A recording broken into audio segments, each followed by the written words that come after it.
What we're not talking about so much here is community support. And this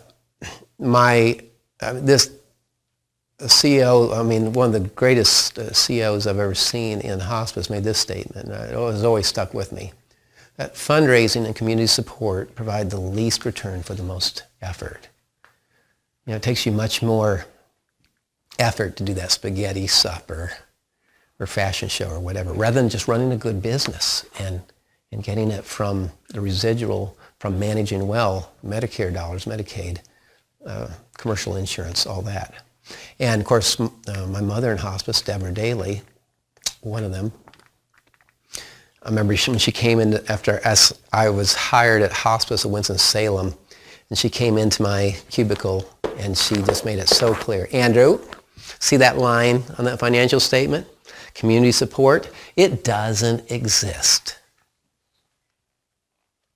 And I just, it's like, Andrew, ignore community support and fundraising.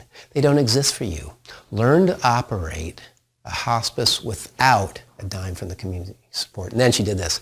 I refuse to operate this hospice on the kindness of others to bail out sloppy operations. And then she went back and it's just like, so when I learned how to run a hospice, community support does not exist. It is not even considered, at least in my brain. It still isn't.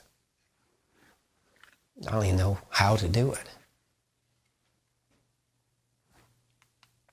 Okay, main factors in profitability, and I'm not going to go through these in detail. This is part of the profitability program.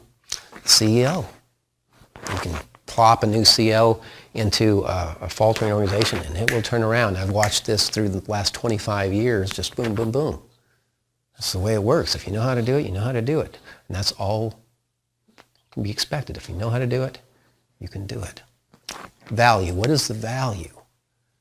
Why should someone push the buy button for us? Monthly benchmarking. This is our means of becoming professional. Okay, so that's important, and a tool that we use to educate our clinical managers and our staff. Your model, that's kind of related to value here. But, a profitable model, obviously it has our quality and our financial standards all demarked. Okay, accountability. The hospices with the highest degrees of accountability are the most profitable. Okay, CFO, if you got a bad CEO or an incompetent or unintelligent or whatever, you're going to have a hard time being profitable because you never know if your numbers are good or where you're at or anything like that. And lastly, your compensation systems. That is your number one expense. The only thing is if you're for-profit, your taxes are actually your number one expense. But if you don't have that, or maybe number two, compensation system. It's just an average. That's where 60 to 65% of an organization's costs are. Okay, what's not on that list as far as factors in profitability is the environment, because you can have hospices in all kinds of environments, and they make money.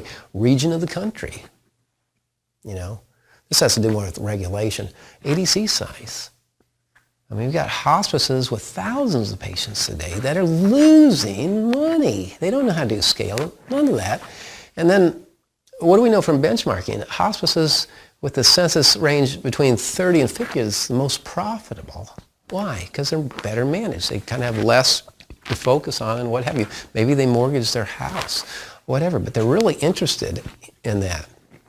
So the size thing. And competition. There could be 50, 100 other hospices.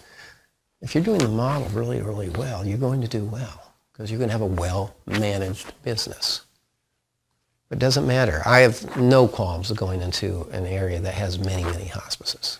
Okay.